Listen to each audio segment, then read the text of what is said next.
కాకపోతే ఆయన అట్లాగా ఫీల్ అవుతారు కాబట్టి ఇప్పుడు అలా 4 రాళ్ళు వేస్తే ఏదో ఒక రాయి తగలచ్చు కదా.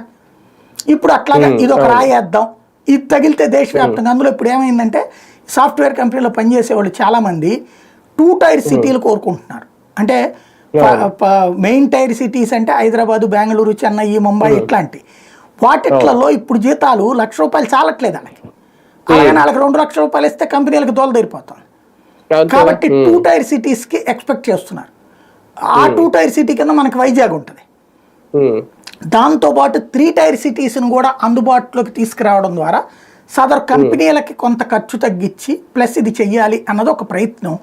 ఆలోచన మంచిది, ఆచరణ సక్సెస్ అయితే గనక రాష్ట్రమే కాదు దేశపు ఆలోచన రూటే మారిపోతుంది. అవునా? అంటే ఇంక మొత్తం అంతా ప్రైవేట్ వైపు వెళ్తుందా అప్పుడు కంప్లీట్ గా? ప్రైవేట్ కంపెనీలకి మనం ఎంప్లాయీస్ ని ఇస్తాం ప్రభుత్వం తరపున, మనం ఇచ్చేది ఏముండదండి, అట్లేం లేదు.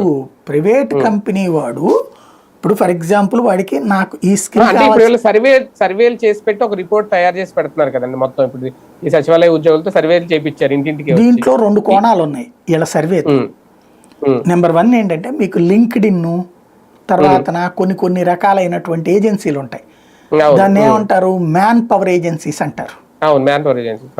ఆ పని ఇప్పుడు ఇక్కడ ప్రభుత్వం చేస్తోంది. అంటే ఈ సర్వేల ద్వారా మా దగ్గర ఈ స్కిల్ ఉన్న వాళ్ళు ఉన్నారు అని ఆయా సదర్ కంపెనీల వాళ్ళకి పంపిస్తుంది డేటా. వాళ్ళు తీసుకున్నారనుకోండి, అదిగో చూసారా మేమే ఉద్యోగం ఇచ్చామని చెప్పచ్చు. అదే అంటున్నాను. అది నెంబర్ 1. నెంబర్ 2 ఏంటంటే ఇంకొకటి మన కార్యకర్తల్ని ఇక్కడ బతికించవచ్చు. మన కార్యకర్తలకు ఒక ఉపాధి కల్పించవచ్చు. ఇప్పుడు ఫర్ ఎగ్జాంపుల్ అన్న క్యాంటీన్ ఉందనుకోండి,